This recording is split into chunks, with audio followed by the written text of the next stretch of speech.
Hi friends, மணி store சீரியலில் அடுத்த வாரத்துக்கான எபிசோடில் என்னென்ன நடக்க போகுது அப்படின்ட்டு நம்ம சேனலில் ஒரு ஷார்ட் அண்ட் குயிக்காக ஒரு ரிவ்யூ பார்க்கலாம். அதுக்கு முன்னாடி நீங்கள் நம்ம சேனலுக்கு ஃபஸ்ட் டைம் வருதுன்னா மறக்காமல் சேனலை சப்ஸ்கிரைப் பண்ணிக்கோங்க. பக்கத்தில் இருக்க பெல் ஐக்கானை கிளிக் பண்ணிவிடுங்க. இப்போ நம்ம வீடியோக்குள்ளே போகலாம்.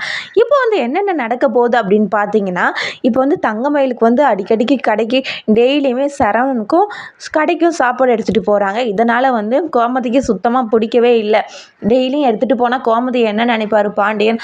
அதனால் இப்பயும் வழக்கம் போல் என்ன நடக்குது அப்படின்னு பார்த்தீங்கன்னா, மயில் தடபுடலாக அது இது அப்படின்ட்டு விருந்தே வைக்கிற மாதிரி எல்லாத்தையும் ரெடி பண்ணிட்டு இருக்காங்க. மீனாவும் ராஜியும் என்ன பண்ணுறாங்கன்னு பார்த்தீங்கன்னா, கோமதி கிட்ட போய் சொல்கிறாங்க, அத்தை நீங்கள் இதுக்கு ஒரு முடிவு கட்டியே ஆகணும் அப்படின்ட்டு கோமதி கிட்ட சொல்கிறாங்க. நீங்கள் இதுக்கு என்ன தான் பண்ண போகிறீங்கன்னு தெரியாது. நீங்கள் தான் இதுக்கப்புறம் உங்கள் அதிகாரத்தை நீங்கள் கையில் எடுத்தே ஆகணும்.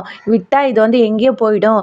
தயவு செஞ்சு கொஞ்சம் என்ன ஏதுன்னு கேளுங்க அப்படின்ட்டு ரெண்டு பேரும் சொல்கிறாங்க. இதனால் கோமதி ஒரு முடிவு எடுக்கிறாங்க.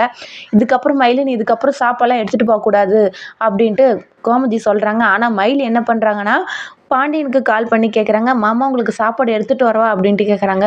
உன்னால் முடியலனா வேணாமா அப்படின்ட்டு சொல்லிடுறாங்க. மாமா நான் கண்டிப்பாக சாப்பாடு எடுத்துகிட்டு வரேன். எனக்கு என்ன மாமா வேலை, உங்களுக்கு சாப்பாடு எடுத்துகிட்டு வரது தான் என்னுடைய வேலையே அப்படின்ட்டு சாப்பாடை எடுத்துகிட்டு போகிறாங்க. கோமதிக்கு பெரிய பல்பு தந்துட்டு சாப்பாடு வழக்கம் போல் ஆட்டோவில் எடுத்துகிட்டு போகிறாங்க. இதுதான் அடுத்த வாரத்தில் நடக்க போகுது.